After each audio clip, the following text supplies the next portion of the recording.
What's up, guys? It's Q&A time on, let's see, it is October 14th, 2018.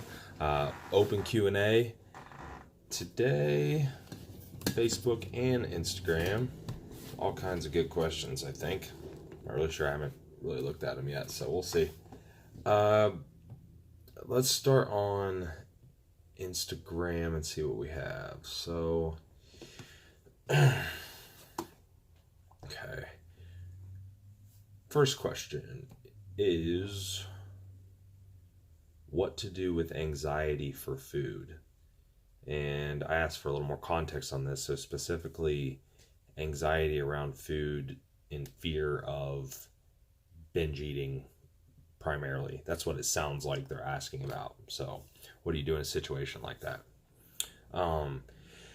Well, first off, what causes binge eating is pretty complex. I mean, there are definitely psychological reasons and there are definitely physical reasons in terms of, hormone imbalances, hunger hormones being imbalanced,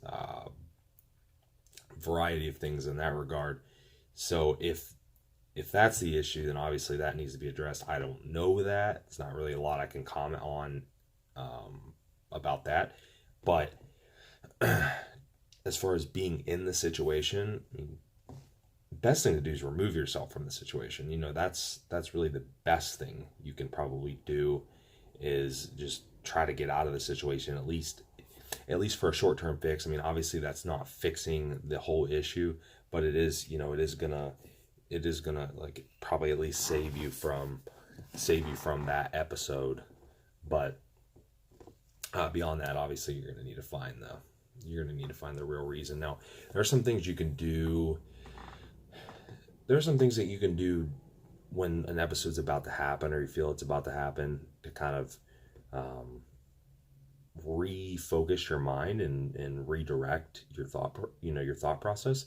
I believe it was Scott Abel had a really cool thing. It was called the color method. I think it was called the color method. You can look that up. It's pretty neat how he explains it. I won't go into the whole thing here, but anyone that wants to look it up, I'm sure you could probably find it. It's probably floating around somewhere. And it's basically a pretty cool way to redirect your mind during an episode and shift, basically just shift focus. So I would probably check that out, and hopefully that will help. Let's see.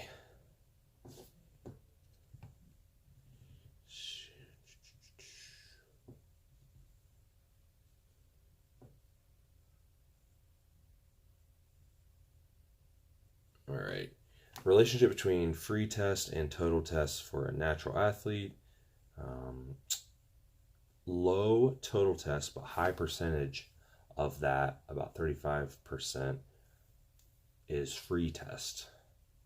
I used to be obese and since have fixed much of the diet and exercise patterns, so it may very well be higher in the results. Okay, so it looks like they said a total test of 208 and a free test of 84. So yeah, ratio wise, I mean, it's definitely on the high end for the free test in comparison. There could be a number of things going on there. So we have to look at what testosterone can actually, what it can end up as. You have your testosterone, but we have aromatization into estrogen. We have some conversion into DHT. So I need to look at for one, probably actually checking those things on blood work. Obviously estradiol and maybe DHT levels would probably be a good idea. I'd probably also check like SHBG and see what the binding, see what your SHBG levels are.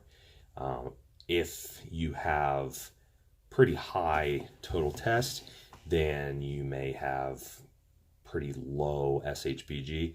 It could just be your body doing what it should be doing. Perhaps there's something causing lower total test. Not really sure. Well, obviously there's something causing it, but your body may just kind of be compensating and having lower SHBG levels, so that way you can have at least enough bioavailable free testosterone, to use. It's not necessarily a bad thing, but again, raising your total test is I would assume that your body's probably going to recorrect that ratio of the SHBG, um, so your free and total is correct. Now, if you were obese, I mean, obesity, yeah, typically, not typically, I mean, but oftentimes you see obese people with lower testosterone. I mean, there's a number of things that can be going on there too. Just the toll that having that extra body fat, just the inflammation, systemic stress of that can definitely cause just hormone chaos. So, I mean, I would definitely recheck it, but I would probably have more comprehensive hormone panel done and see, check that SHBG, check check the estradiol, check the DHT. So kind of see where everything's going and what the ratios are there. There could be something else that's high or low that you're not seeing here. So I would definitely go back and look at that. Let's see. These are kind of scattered. Let's see. Next one is, all right, actual potential increases in performance, recovery, and muscle mass when with additions of supplements. I mentioned caffeine, creatine, betaine, Betaalanine, glutamine, and carnitine. I mentioned a lot of them. Well, first off, caffeine, yes, proven to be an ergogenic aid and the right dosages. Creatine, usually, assuming somebody needs extra creatine to saturate their intramuscular creatine stores in the muscle. So yes, on that, probably. Next one is Betaalanine. Maybe. That's a maybe. Small increases. It's kind of a small population that seems to benefit from it.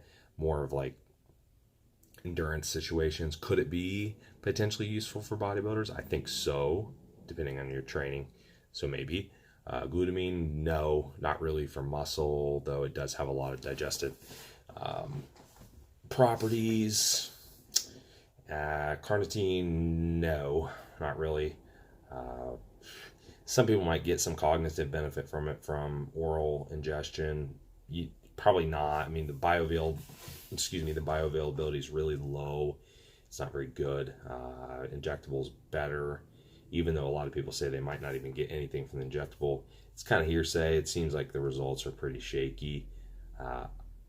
I'd venture to say that there's probably some correlation between age, or like people that just don't have a lot of intramuscular carnitine stores and they supplement with it, and then that helps them because it's giving them more, which people that are already kind of topped off, they probably don't get as much benefit. Kind of like creatine, I guess you could say. So worth the money? I mean, yeah, I mean, I guess it just depends on what worth the money means to you. If you're just looking at basic supplementation, you want some ergogenic aids. If you want that list, looking at that list specifically, creatine probably, even if it gives you minimal effect, it's so cheap. Good insurance policy. Oh, you mentioned betaine too. Yeah, there are some performance benefits. You're talking about betaine anhydrous. Yeah, so that could be one. And then obviously people use betaine HCl a lot for improving the pH of their stomach for digestion, like specifically amino acids. But for performance, like if I'm making a list here, probably gonna put creatine on there. And caffeine's so cheap and can be an ergogenic aid as long as it's not abused. It's used, it's periodized, I guess, in its juice. That could be one. That's probably like what I would say. Those two. If I had to make like a really short list, and then kind of beyond that, just depends on your budget, I guess. Okay. Let's see. Say somebody comes off cycle due to an injury and not work out for 8 months. Then you cycle on without easing in slowly. Now your elbows and other body parts have a dull ache. Not a sharp pain, just achy What would you recommend? Just lowering the weight and take it slowly, or come off cycle and ease into the comeback into your basic test E cycle? Well, I don't know what your baseline hormones are like. That's going to make a difference. Like, did you recover? Did you actually recover during the 8 months off? Like, what was that? What was that situation like? Um, are you using TRT? Like, are you coming down to just a baseline of testosterone and then blasting? Or is it just like coming completely off? I mean, there's going to be a big difference between the TRT and then coming completely off, and especially if you're not recovering good and you're just bottoming out. I mean, that's going to be quite a big difference in that scenario. So in terms of like what you're going to feel coming back, I mean, 8 months is a long time not to train.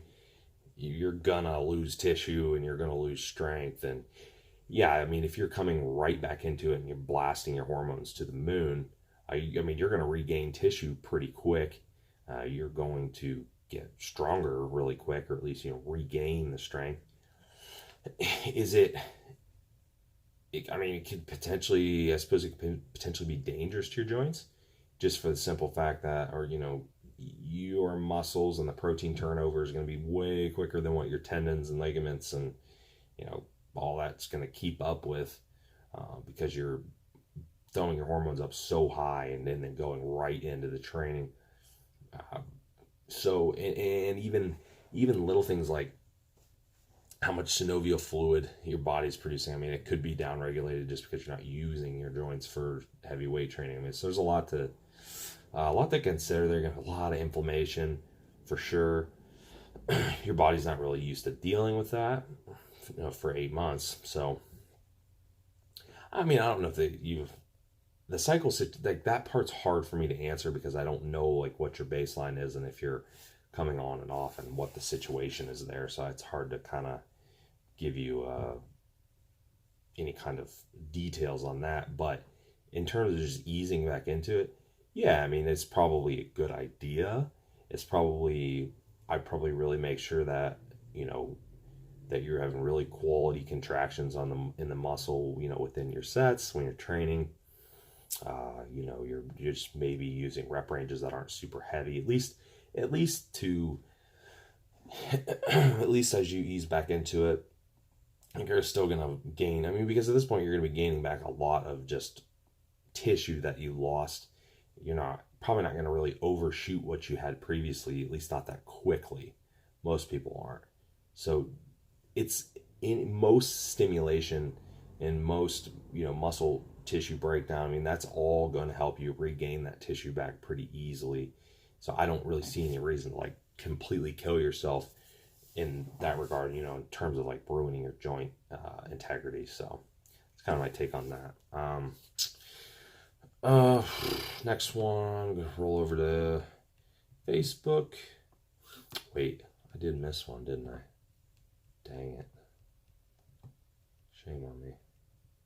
Missed two, actually. Okay, all right. Dealer's choice, answer whatever you want. Okay, well, you asked two, so I'll get this one. A couple girls up here prepping and are 100% on point, but not losing weight. Here they've been no carbs for months, and now the coach pulled fats a few weeks back, and still nothing. Needless to say, I've suggested you to like 3 girls. I'm not that smart, but no fat diet in women does not sound good. What would you do to a non-responding female? Okay, well, no fats and no carbs means no real energy substrate other than protein, which we can use as an energy substrate. It's not ideal. It's not as easily utilized as the other two by your body typically. A little bit more technical pathway to get through to get there, but I mean, it definitely can do it. I mean, there's plenty of people that have eaten protein-only diets and they didn't die. So, yeah, I mean, that's troubling, obviously. It's, without me knowing, like, macros and calories, like, I don't know how many calories and stuff they're pulling out. Yeah, I mean, on paper, if they're pulling all the fats out of the diet, that should create a further deficit. They should have lost weight. If they... saying they've been no carbs for months. Like, well, I mean, has their fat changed through there? Because I mean, if they were in like a ketogenic diet, for example, they could have had no carbs but had 150 grams of fat to start. And then they slowly chipped away at the fat, and now they're, then they're at 100, and then they're at, I don't know, 80 and 65, whatever. I'm just giving arbitrary numbers, of course, but that's some context. Now, if they've been on if they've been on like a static caloric point for months at a time and lost nothing, well, I mean, that just might be their maintenance calories. But if you're pulling stuff out of there, I guess what I'm getting at is if you're pulling calories out, I mean, one time, yeah, your body adapts, okay, maybe 2 times, okay, but like if you're repeatedly pulling calories out, whether it's carbs or fat, and nothing is happening, there's no weight loss or no fat loss, then that's a problem. Metabolically, you're adapting to everything. There's some serious downregulation going on. Your body does not want to let go of anything else. So yeah, that would be a problem. Now, as far as like no fat for females, I mean, yeah, it's same thing for males, like especially if they're a natural athlete, like they need fats and cholesterol for optimal hormone production. Now, can they do it real short term? Yeah. It's not probably good very long. I don't want to do that very long. Now, if it's a dire straits, like you have to do it just for the last whatever bit prep or something. Yeah, okay. Well, we can handle it. Their hormones aren't really optimal at that point anyhow, but you're going to get through it. Now, for a long stretch, no, it's not a good idea. Definitely not. Wouldn't be a big fan of that for very long if it could be avoided. As far as like how they can, you can do for it, well, again, I got to go back to what was the context before that. So they're gonna need more calories somewhere. Probably carbohydrates mainly. I would guess, just judging by this, probably gonna need to add some carbohydrates into the diet to get metabolism moving again. Try to reverse some of those adaptions. Like, I don't know, were they refeeding? Were they doing any kind of refeeds scenario to try to offset some of these, or were they not? Are they taking any like diet breaks in there? They may need one. I mean, if it's really bad, then they probably just shouldn't prep. Like they shouldn't. They should just not prep. They need to fix the metabolic issue first. They're not gonna, for one, they're not gonna get in shape. And secondly, the longer that they do this, the worse it's gonna be. I mean, if you're gonna downregulate yourself metabolically and dig yourself in a hole that you have to dig out of, you at least get shredded in the meantime. Like it's no point in doing it. It's already not good. Like there's no point in doing it if you're not even getting anything out of it on the other end. So probably really need to be in a caloric surplus for a while to get their metabolism back in order, most likely. And this is just at a glance. Like, I don't know, there could be a lot of other stuff going on. So next one. Should you pyramid up in weight or reverse pyramid after warm-ups for hypertrophy? It doesn't really matter. Whatever, honestly, like whatever you're most productive with, whatever you're stronger on, whatever you can sustain. I would say whatever you can sustain effort throughout the sets best. That's probably what I would do. Yeah, because I mean, look at how are you going to get the most poundages and the most volume out of the same amount of sets, or however you want to look at it. Like, what's going to give you the most bang for your buck there? That's what I would do. On paper, even if one was better than the other, theoretically, it would just really matter person to person, because it's just going to depend on what they can, what the person prefers and what they perform best. And it's kind of like the rep ranges. You can cause hypertrophy in a huge, varying rep ranges. What the person prefers, where they perform best, what they can sustain their effort, and so on and so forth. So, next one. A few more here. I'm going to skip this first one since we already got me on one question. Fats and carbs in every meal, like 3 whole eggs with rice and rice cakes, added coconut oil to some meals, or peanut butter, etc. Your opinion. That is like a Dave Palumbo approach. I don't know what Dave Palumbo does exactly. I'm not sure. Yeah, you to an extent, yeah, I don't see any issue with it to a point. Now, your body's going to look at a meal. There's a lot of things that happen when you look at a meal, and this also needs to see, like, is this in a caloric surplus or is this in a deficit, because that will also make quite a bit of a difference. Where that meal's, what's going to happen to the meal. If you have both energy substrates in a meal, your body's going to probably store one. Most likely, it's probably going to store one. It's probably going to utilize the other for energy. So, do you want both in a meal? Yeah, I guess you could look at it that way. Like, is that going to cause some kind of nutrient partitioning issues, or some adipose, some storage issues? But where is it storing? You know what I mean? Like, so I said, are you in a deficit? Are you in a surplus? In a deficit, hey, if you eat both, maybe your body is going to utilize the glucose, but maybe your intramuscular triglycerides are depleted as well. So that fat's probably going to go there. Some of it, it's probably going to go there. It's not going to all store in adipose. So, yeah, I mean, that does definitely make a difference. Could there be slight benefits to separating them? Potentially. Again, depending on the situation. Also, I encourage people to look at how they feel after, like, in the meals as well. Like, how do you feel with a mixed meal versus separated macros? Like, does one make you feel better? Does one make you feel tired? Does one make you feel more energy? So look at that also. That's definitely gonna be an important factor. But I mean, you can do it. It's not. I mean, we're talking minute benefits, if any, for separating. But again, deficit versus surplus does make a difference in how we're going to utilize energy substrates and how we're going to store things. So that is important to remember. Also, one thing I didn't even mention, which I absolutely need to mention, is metabolic flexibility is going to make a huge difference too. I mean, how can one person's body handle a mixed meal versus another person's body? It definitely varies, no doubt. So if you're worried about it, if you're worried that you might not handle it well, don't do it. Separate them. If better safe than sorry, I guess. Okay, a couple more. Seem to have developed really, really smelly gas. Sweet. What would suddenly be missing from gut to cause this to happen? Done a show, then added a couple different foods in which are now out, but seems to still have gas. Okay. Just to see if you have any ideas. Well, there's a lot of stuff that happens after a show, right? A lot of things.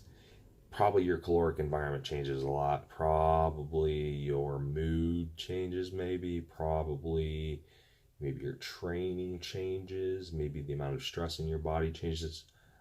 Anything that could potentially affect your gut microbiome could change. So that's important to remember. Maybe, if you're introducing a bunch of, let's say, like carbohydrates in, well, you could be feeding a lot of bacteria in your stomach. You could simply have a situation where your enzyme production is just not very good because you just weren't eating very much for very long, and now you're eating more, and your body is not digesting it very well, not assimilating it well. So, man, there's a lot to it that could potentially affect it. I would probably ask yourself this, like, how long has it been? Have you given it a few days? Have you given it a week, maybe more, to kind of settle and see if your body readjusted? Like, I'm not gonna freak out if I have gas for one day. I think a lot of people do that too, is they see one issue, they have like diarrhea one day, and they're like, oh my god, my digestion's ruined. Like, dude, there's so many things that could something low grade bacteria, a bacterial infection, real low grade, could run through, and you wouldn't even know. And yeah, like, cause you're shitting yourself for 2 days, and it's like, and then it goes away. So I mean, do you have a digestive issue? Well, I mean, Yes, but not really. Nothing that you're going to fix, probably. So, again, try to look at the whole scope, try to go through and see what has changed out of maybe some of the things that I just mentioned there, and see if any of, like I said, just see if any of those things have changed. And that's, you're probably going to find something in there that was either causing more stress or taxing your digestive system because of more food, or food wise change or something. You may introduce some digestive enzymes to just handle the upswing in food. You may, if you increased, also look at like which macros specifically are being raised. Are you raising fat? Then you might need something to increase some liver bile a little bit. You might need to raise protein a lot. You might need something like betaine HCl to help break down the amino acids. So look at what's changing, even if the foods are the same. Maybe you need to rotate the foods. That could be it too. You could be developing a tolerance to the foods. I feel like there's one more thing I was going to say too. I'm going to kick myself for forgetting, but if I think of it, I'll come back. Damn. Oh well. All right. Last one. How about your take on estrogen management for enhanced females going into a show? Well, I don't like the idea of just crashing it. I know a lot of people, like, if they're enhanced, something like Nolvadex is probably going to be the main go-to that a lot of people do, just blocking it at the receptor.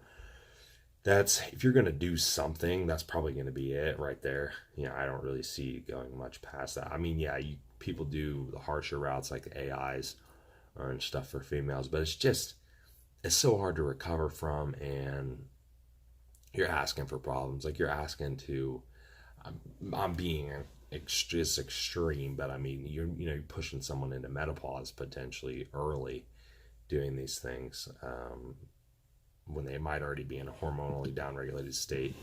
So they don't bounce back quite like a guy. And estrogen, their need for estrogen is a lot different than a male. So yeah, like I said, something like Nolvadex is probably going to be about where you'd want to cap it. You can get a lot done with that too. I mean, that's going to be pretty effective for a lot of people if you're going to do something. And also look at their hormonal state too.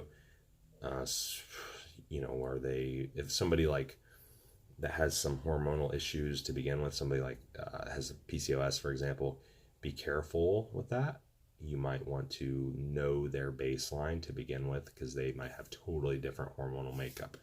But I'm just talking like in general for a female that's hormonally normal, quote unquote. That's it. I can't think of anything else. I can't believe I know I forgot something on that gas question too, but I can't remember. I can't remember what it is. So, oh well. Next time. All right, guys. I will talk to you guys next week.